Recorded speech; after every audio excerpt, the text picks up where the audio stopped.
You're live. Thank you. Greetings and welcome. My name is Reverend Brenda McGrath, a minister at CCWH, which stands for the Community Chapel of Holistic Healing. We are a non-denominational, nonprofit spiritual fellowship founded in 1977 by Reverend Michelle Lusson, a mystic and channel for the multidimensional consciousness which we carry here in the organization. Michelle had an apparition of Swami Sivananda where he asked her to start this organization and place it in the Washington, D.C. area to be a light for the nation's capital. We are here to aid in personal and global spiritual transformation. CCWH has chapel services twice each month. We offer spiritual teachings as well as spiritual healing, which at this time is through remote or distance healing. In addition, we maintain a prayer list to which you can submit names of people in need on our ccwh.com website. At this time, if everyone will please mute your microphone. We'll start tonight's service with a prayer led by our pastor, Reverend Mary Huber.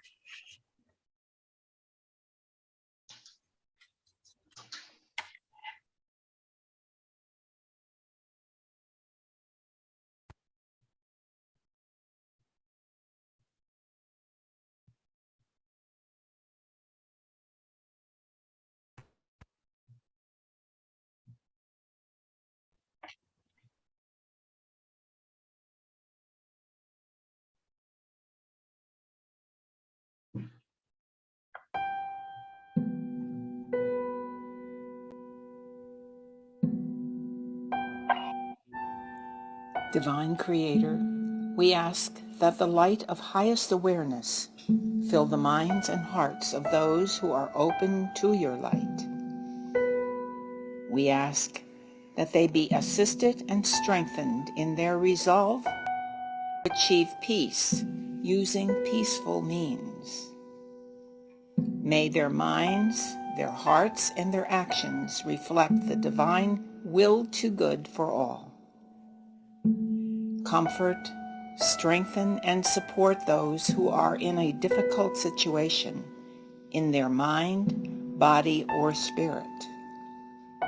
Bring confidence to them that your divine hand is at work in their life. Amen.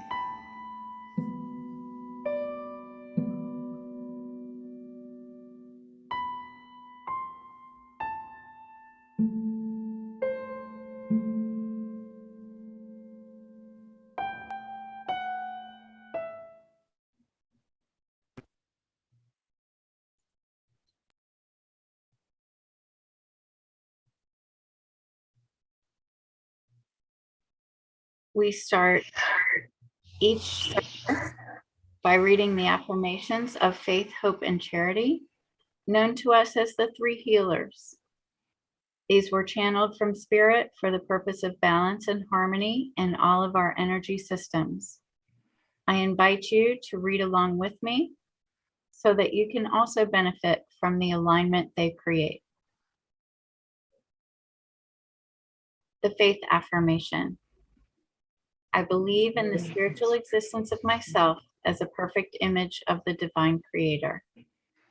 In this reflection that is my physical embodiment, I have faith in the supreme guidance of my soul for my balance, my needs, and my opportunities. Outside of myself, there are also perfect images, and nothing can delude my thinking otherwise. The hope affirmation. Acknowledging my faith in the omnipresence of my divinity, I hope for realization, awareness, and acknowledgement of the existence of the great I am within myself. In understanding faith, in knowing hope, I pledge my actions, my desires, and my thoughts to the performances of myself on the physical planes of the earth, to honor, to love, and to enlighten all that is a reflection of the divine outside of myself, so that my perfection is imaged back to my Creator. So help me God.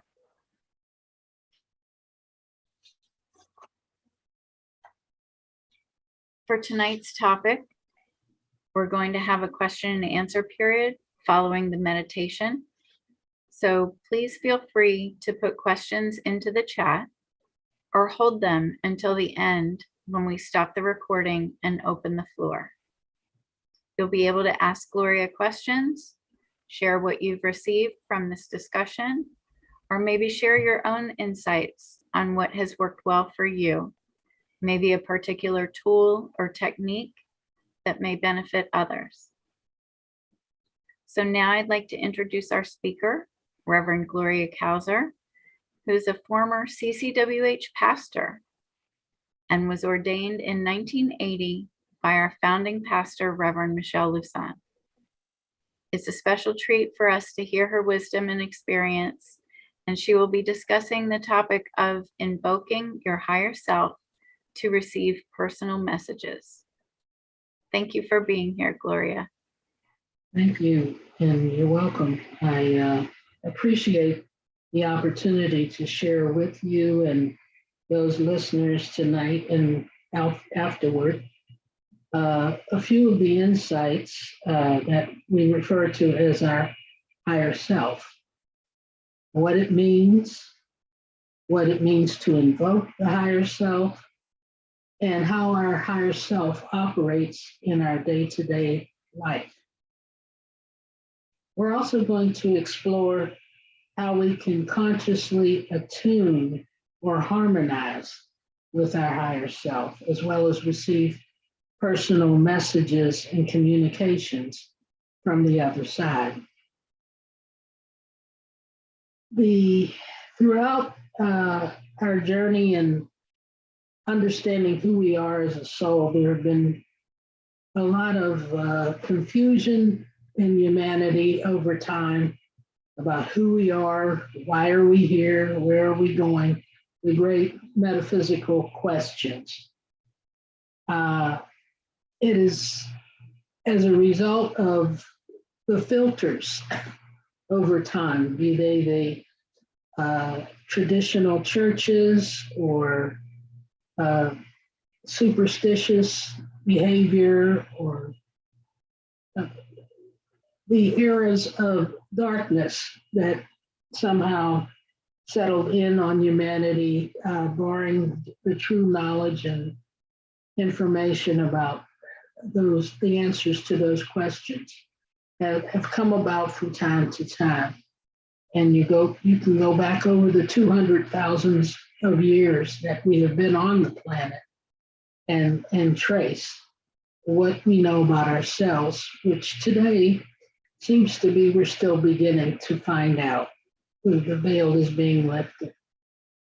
So it is important that as we move forward in time, particularly because this is the Aquarian age that we are occupying, that we recognize we're undergoing an awakening process, or what some people refer to as an ascension. I want to begin by going to a teaching that Reverend Michelle Lusson put forth in 1982, when she channeled the holistic Maps for Health. Some of you may remember those Maps for Health booklets that she came about. And to me today, they're still quite rich with information to be understood. She said in the Maps for Health, dealing with the chakras and glands, that originally human beings were created to continually exist in an enlightened state. But somehow, somewhere along the way in our evolution, we made many incorrect choices.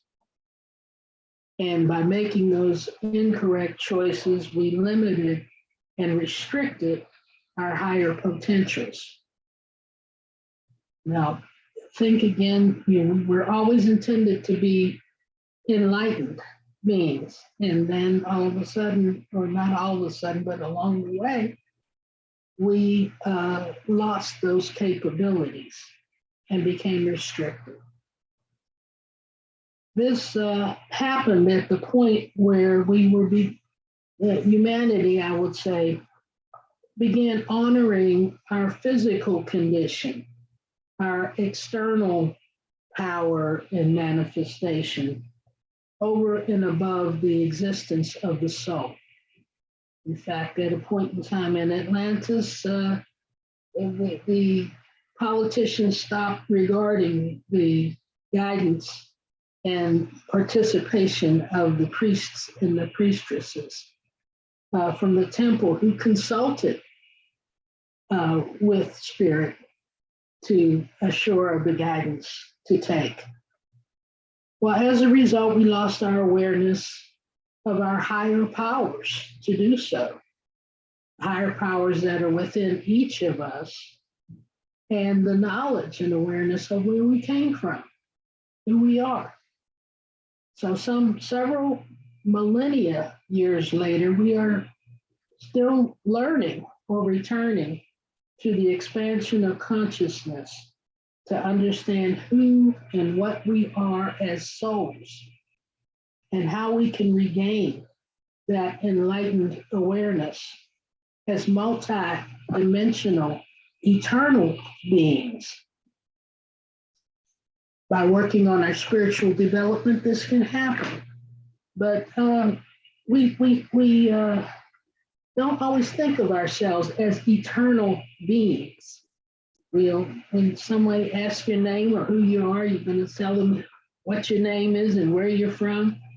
And then in the back of your mind, you anticipate that someday you'll be gone and others will take over, but we're eternal. And at some point we will be restored with that knowledge of who we not only are, but who we have been.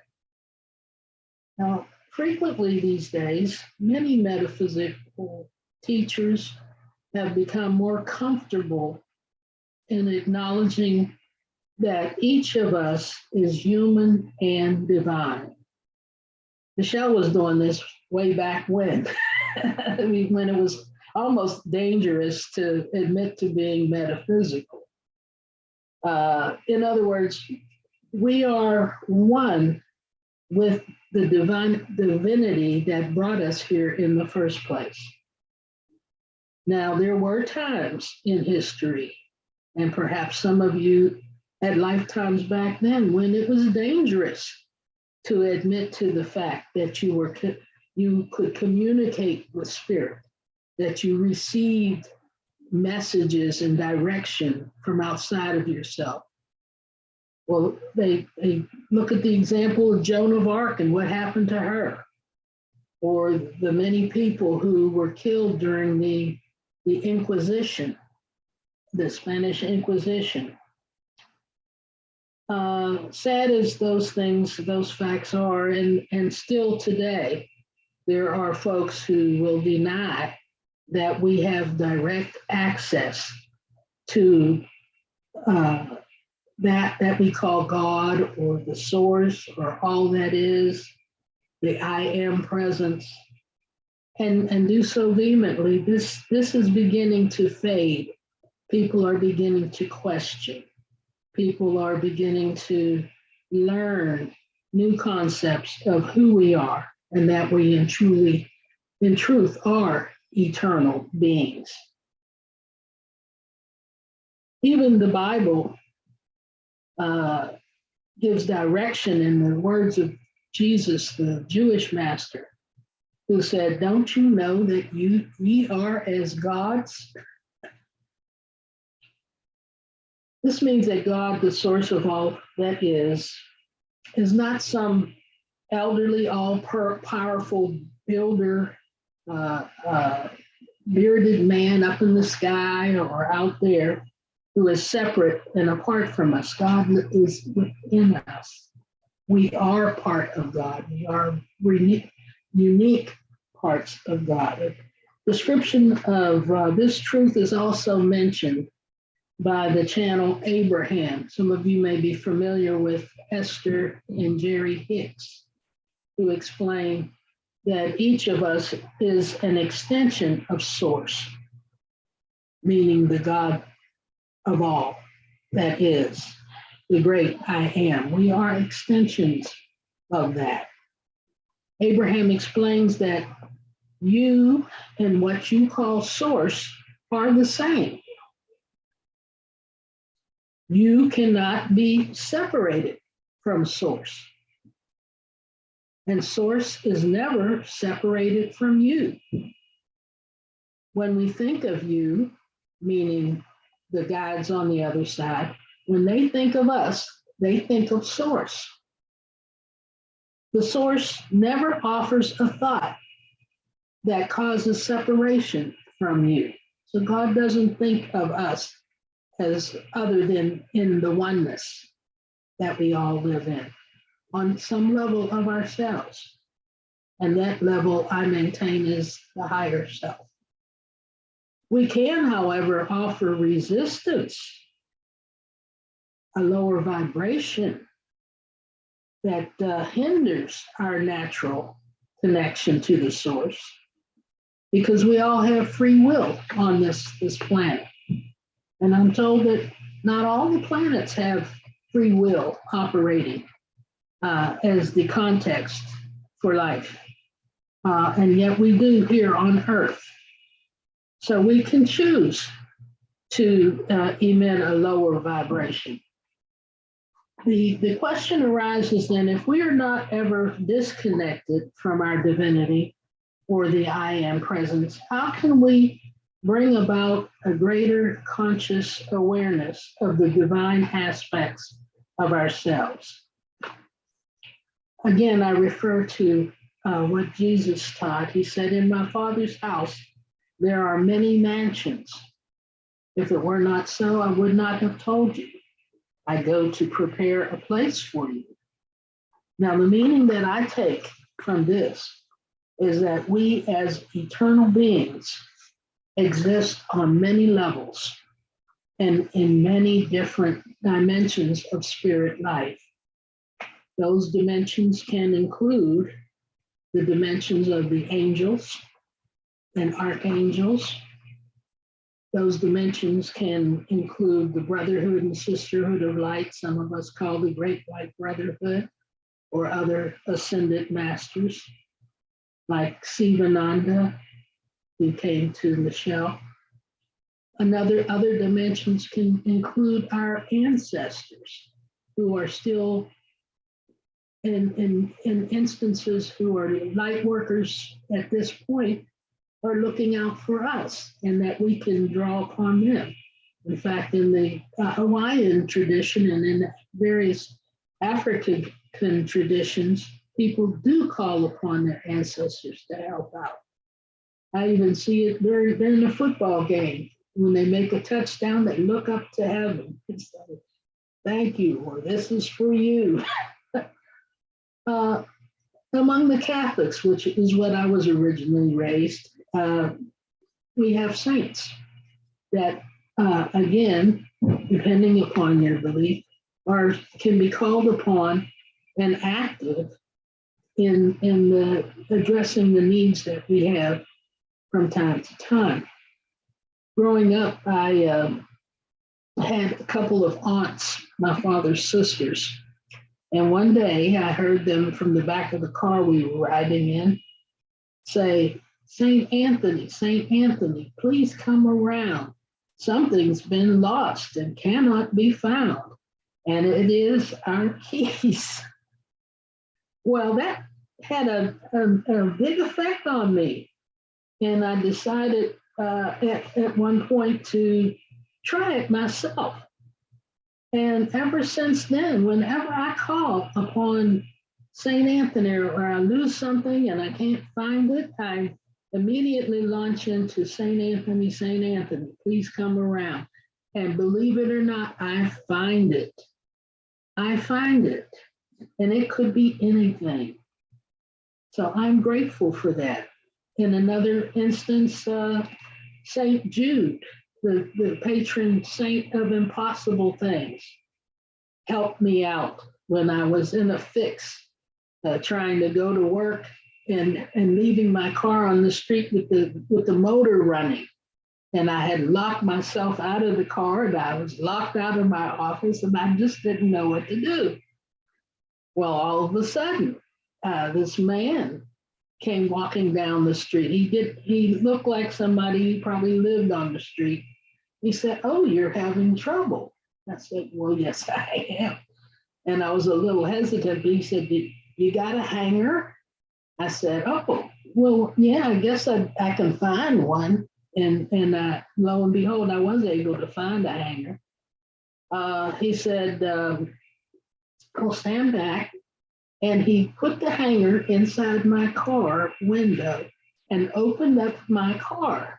And I was able to get in and shut the car off and also retrieve my keys to get into the office. Now, when I turned around and looked to thank the man for helping me out, he was gone. Now, is that an example of a divine intervention? I think so, but I couldn't particularly put my finger on and say this was an angel, but maybe an angel sent him to respond to my need, because I was being about my purpose at that point, which was to work and teach and help a community that was struggling with some housing issues.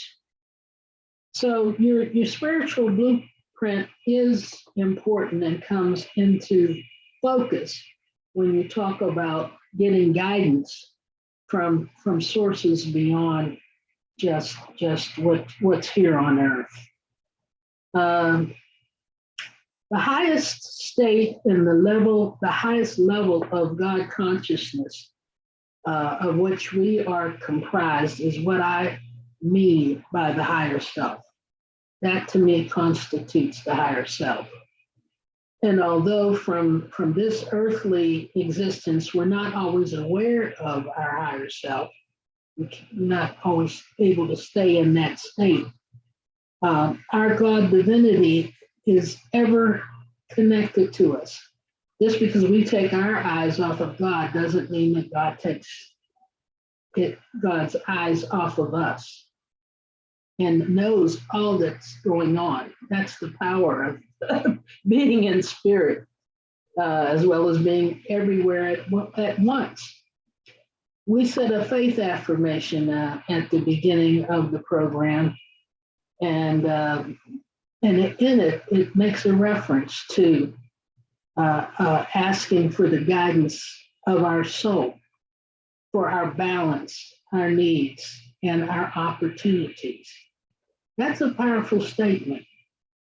That is in connecting up with the higher self or making the invocation. Consider, what are your needs? Where are you in balance or out of balance? And whether or not you need new opportunities in your life. These are the kinds of things that the higher self can help with. We can bring greater awareness to the higher self through meditation and prayer. And certainly, if you're metaphysical, you're always going to hear about meditation and prayer, but there are other spiritual techniques as well that some of us have learned: astrology, numerology, palmistry, divination of various sorts, using tarot cards or other types of tools. These were things that before people could openly sort of talk about their receiving from spirit, became ways in which people could help and counsel one another or folks in need by using those. But tapping into their higher self made the readings more accurate than they would otherwise could be. My mother used to always talk about hearing the Spirit of the Lord. The Spirit of the Lord said to me, and guess what? I do the same thing now. I've developed a clairaudience in which, when it comes through, I know it's the Spirit of the Lord. And I thank her for passing that along to me. We hear so much about genealogy and genetics, and I recently learned about something called epigenetics, where not only the blue eyes or the brown eyes or this type of structure or physiology can you inherit from your parents, but you can inherit circumstances. You can inherit issues that are unresolved from the ancestral level or the times past that are recreated again in your life through the epigenetics. There's some interesting work going on about that now. Meditation and prayer certainly are the standards. And these other techniques are coming to light where people can do past life regressions, for example, and tell us things that we may not have known, but are recorded in the annals of time and space and spirit. So it's all about doing what can help you raise your vibration. Now, as human beings, we are vibration emitters and transmitters and receivers. For example, our emotions can signify or indicate in which direction we're aligning our consciousness, either towards joy, happiness, or knowledge, enthusiasm, optimism, and so forth. We can tell by how we feel. Is that the level or in the specific zone that we have feelings at this point? We also know the reverse. We know when we're angry, when we feel revenge or blame, or we're being pessimistic. All of these feelings are indicators of where our consciousness is residing. What are we paying attention to? What are we choosing to believe that is either helpful or not helpful in terms of staying in tune with our soul and our blueprint? By working to improve our feelings about life, feelings about in relationships and so forth, feelings about the conditions in the world. By working to improve our feelings, we have an inner guidance system for what it is we need to do on a daily basis and how to operate. People who are optimistic live longer than people who are pessimistic. The energy field can strengthen by being positive, whereas when we're negative, well, oftentimes that'll bring us down and cause us to fall to illness or sickness because we just don't have the energy, the vital life force to combat weaknesses or germs that might come into our environment. Negative mental attitudes can block our receptivity to higher consciousness. And negative mental attitudes can lower our vibration, in which case, taking care of ourselves by practicing things like forgiveness, getting out into nature, and making use of flower remedies or the flower essences can be very helpful. I included on our list of resources that will be shown at the end of my talk tonight, some entries where you can find out more about the role of nature and nature as part of a co-creative science.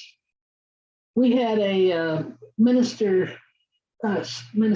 student at one point by the name of Michelle Wright, whom some of you know today as the author of several books about nature and the director of a nature research center in Lower Virginia called Paralandra.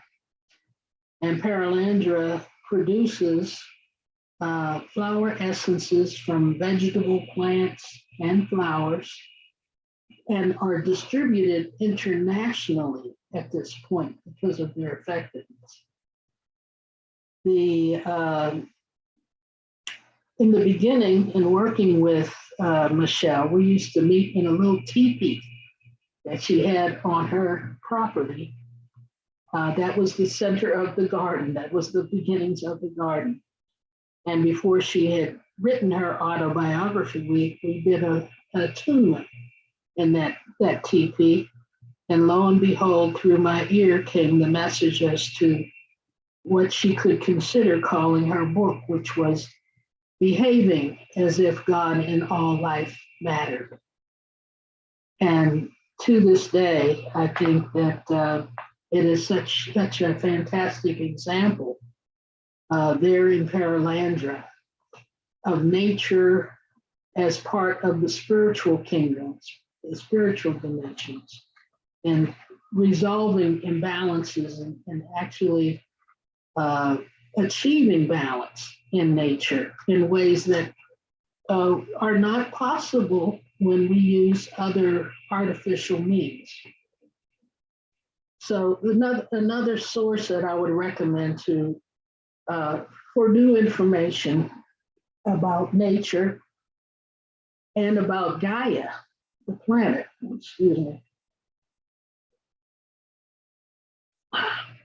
would be Cryon, Kryon. Cryon is an angel, calls himself the magnetic master, and he is available. In fact, he is very active on the planet and has produced a lot of materials and new information about Gaia and the magnetic field that our whole planet is part of, along with ourselves. We don't have time to go into it here, but I highly recommend the Cryon material. Closer to home, let's visit a little bit with the word invocation or invoking, as I have used it in the title of this talk. To invoke has various meanings, but for the most part, it has to do with summoning or calling upon or bringing forth God or some higher authority for guidance and assistance. So when we talk about invoking the higher self, we do it in that vein. We are calling upon our higher self as a higher authority above the level that we operate with on a day-to-day external basis to assist us. I found it interesting that according to the Merriam-Webster dictionary, the word invocation began its use around the 14th century. I don't know how they find out these things, but it rose in popularity well into the 19th century when it dipped a little and then it plateaued until the present time. So it's coming back into favor to invoke, if you will. Some spiritual teachers in the past, people like Claire Prophet, would always talk about using invocations. Today, people like Patricia Cota Robles will use invocations to call upon the power of spirit in those various dimensions of spirit life on the other side to assist us in our path, in our spiritual blueprint on the earth, to help make the changes that are needed for us to move forward.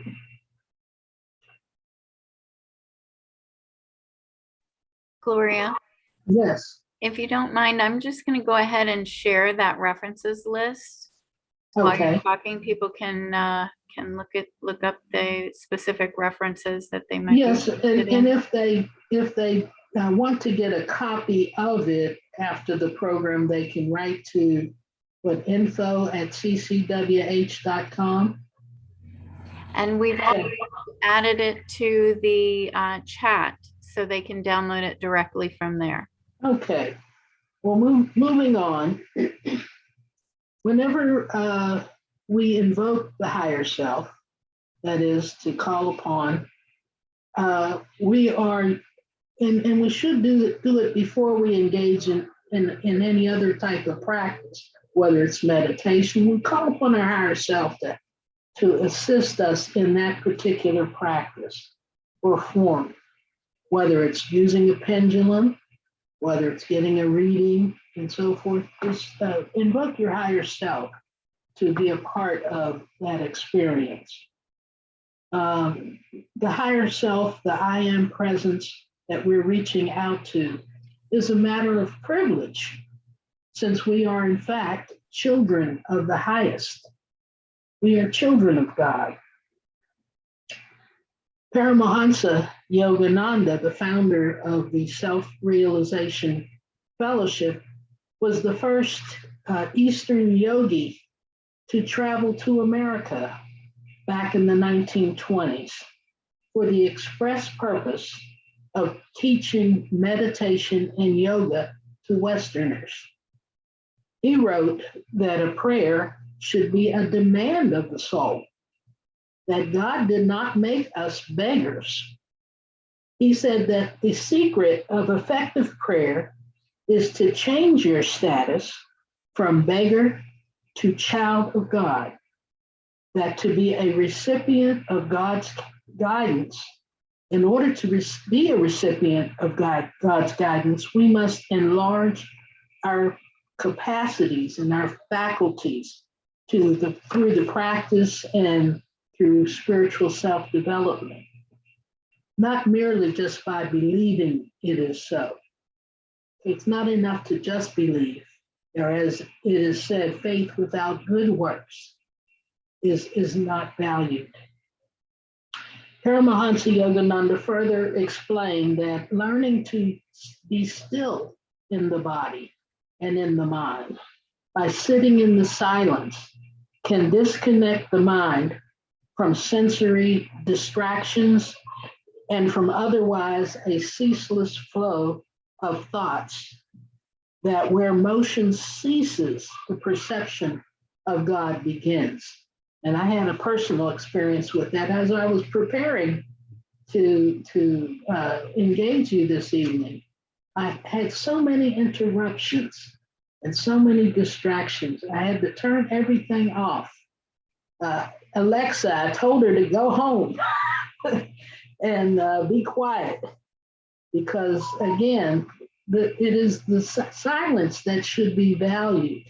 And so many people, it's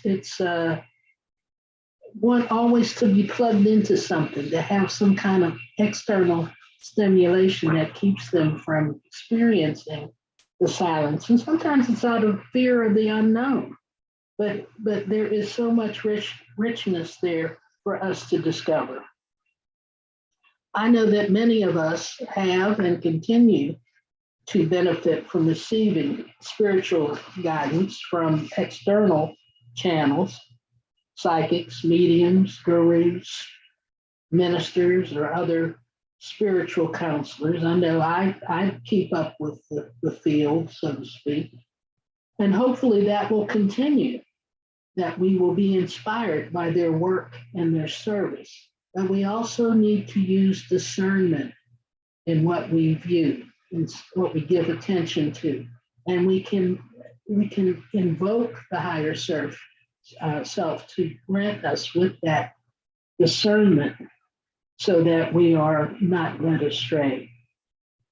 More important than using external sources, however, and this is my feeling at this place in time, is developing our own intuition and opening up to the spiritual gifts of receiving guidance directly from your higher self. And this is possible when we make a direct request to receive help.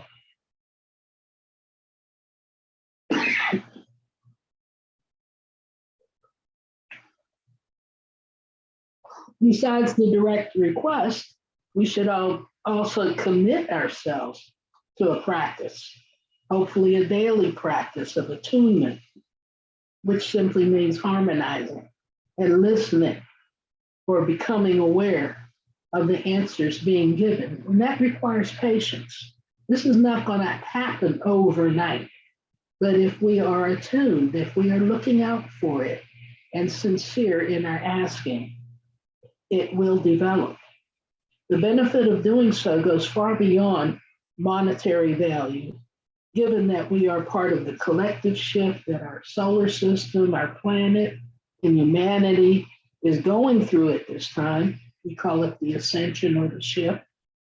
There may come a time when our inner guidance systems, intuition, may become more reliable than the television or the cell phone or what comes across the media in the external sense. I think we're close to that thus far. When you look at the headlines today, you don't know what to believe. So it will be an important tool and capability going forward. And the resource list, again, provided at the end of this service, provides you with the list of tools, some websites, and some authors. Now, the benefits of regular meditation, I just want to reiterate, it calms and facilitates the nervous system. And people are under such stress today.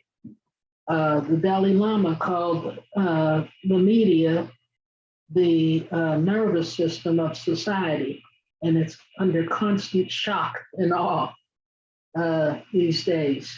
It has been for a long time, but I'll bet that correlates with the stress that's being felt in the society. Meditation, regular meditation, can readily activate the light channel. There is a light channel that descends when we enter into the silence and for meditation.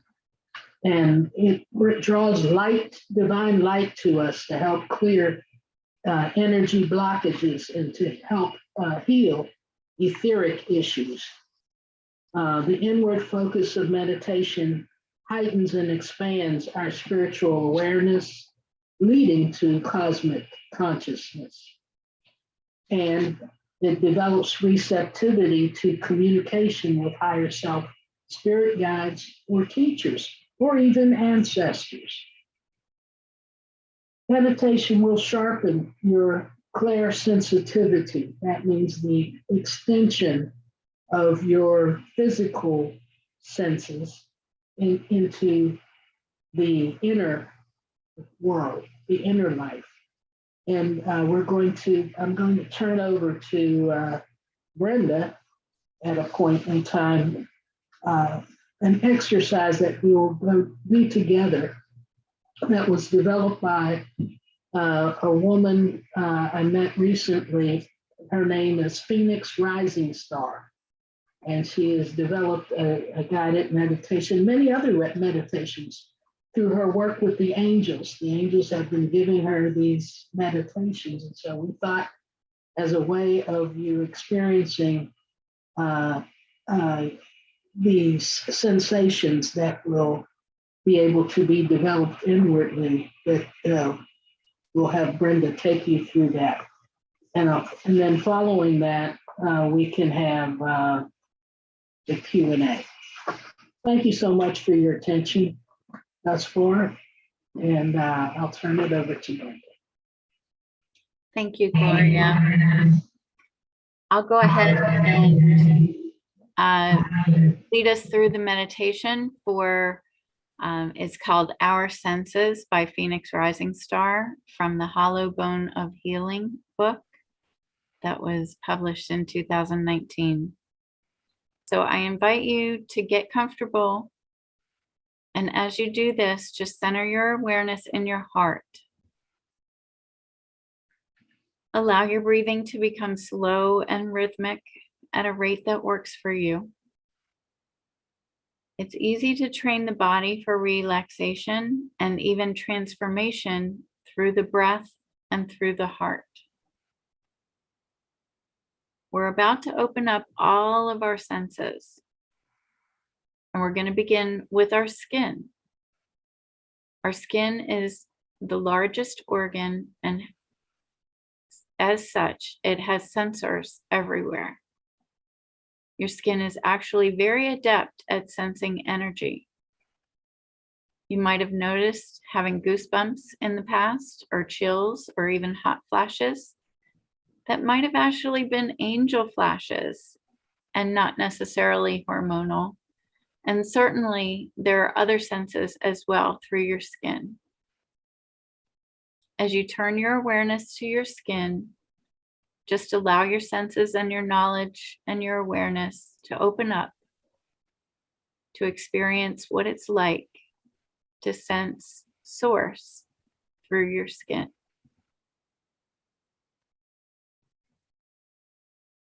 Feeling it, knowing it, understanding it. Confirmation comes through the skin many times. Just allow yourself to remember times when you felt and sensed through your skin.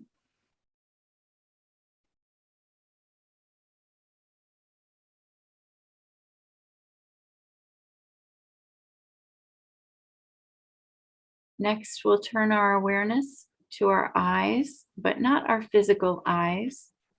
These would be our non-physical eyes. Some might call this your third eye.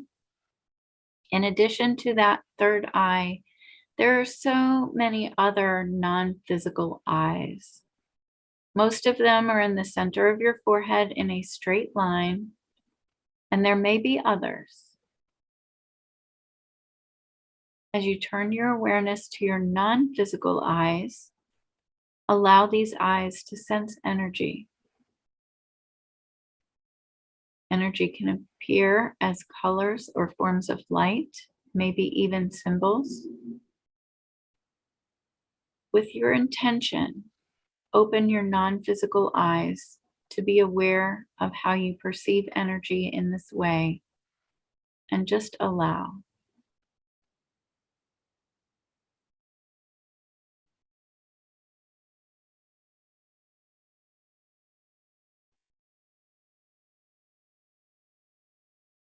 Next, we'll turn our awareness to our nose to allow our sense of smell to help us remember things. Your sense of smell is very acute for remembrance and our connection to source. Not only can you connect to maybe favorite relatives through the smell of baking or cinnamon or special cookies, but you may connect to source through the fragrance of flowers. Many times people will smell rose, jasmine, lavender, lily of the valley, lilacs,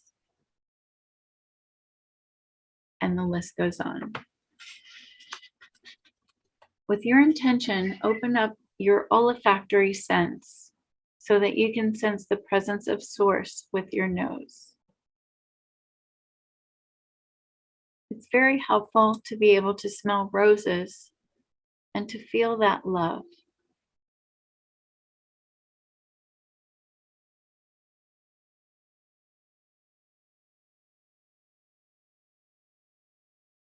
Now let's turn our awareness to our sense of taste. There's so many ways in which our mouth and our tongue get our attention. Sometimes through extra saliva when things are really juicy or exciting, or through dryness of mouth when things become a little challenging. Plus, we have all those taste sensations on our tongue: sweetness, sour, bitter, or salty. Use your intention to open up your sense of taste. Allow yourself to sense and taste source energy in juicy bits, if it's appropriate for you.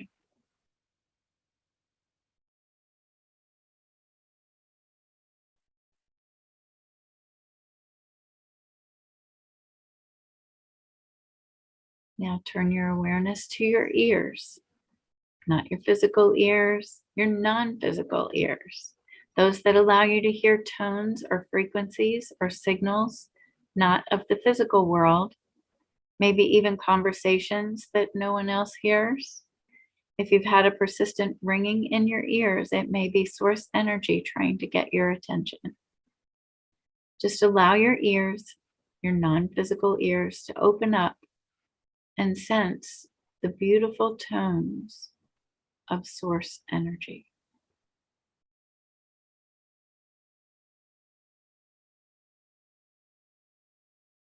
Next, turn your awareness to your inner knowing on the inside of your body. This is the place where you just know what you know without knowing how you know it. Most of the time, it's somewhere in your core area, such as a gut feeling, or in your heart, or maybe somewhere in between. This sense can be the hardest to believe because it's so non-physical, but it's actually very accurate once we trust it. So just open up your inner knowing with your intention and allow yourself to receive messages in this way if it's appropriate for you.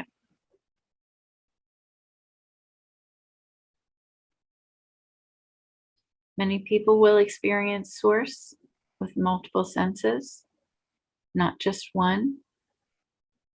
This actually gives you more confirmation.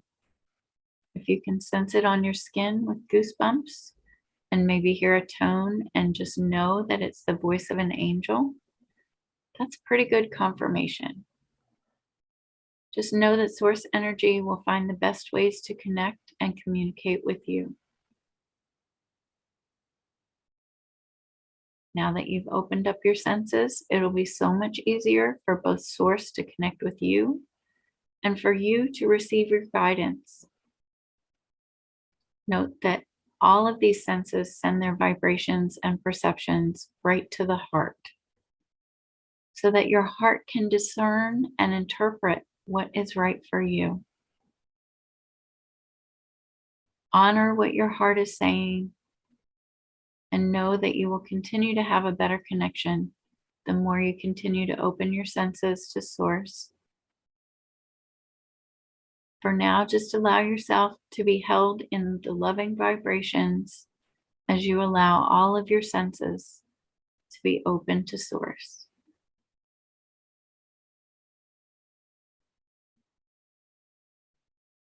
You may even begin to receive more messages at this time. So just relax and enjoy. You can come back to this space anytime you like.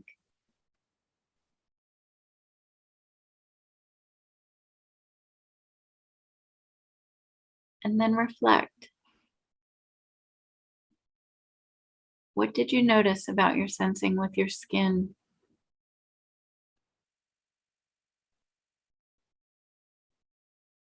Your eyes, your nose, your taste,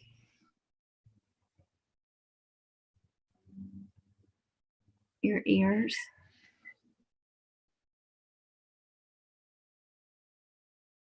and your inner knowing.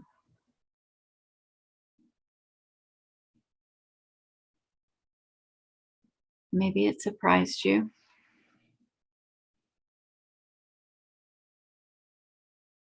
Remember these experiences that confirm something for you.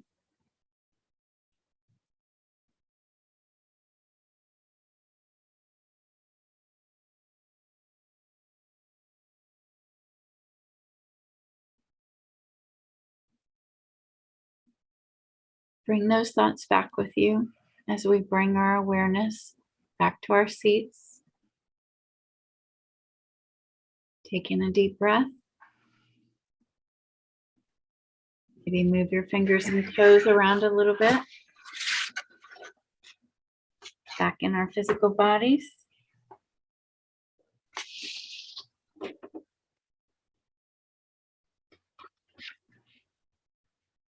And open your eyes.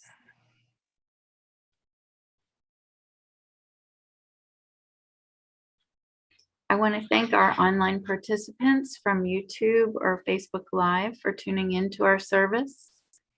We hope you've enjoyed and gained something from our discussion here, and hope you will return for future services. So at this time,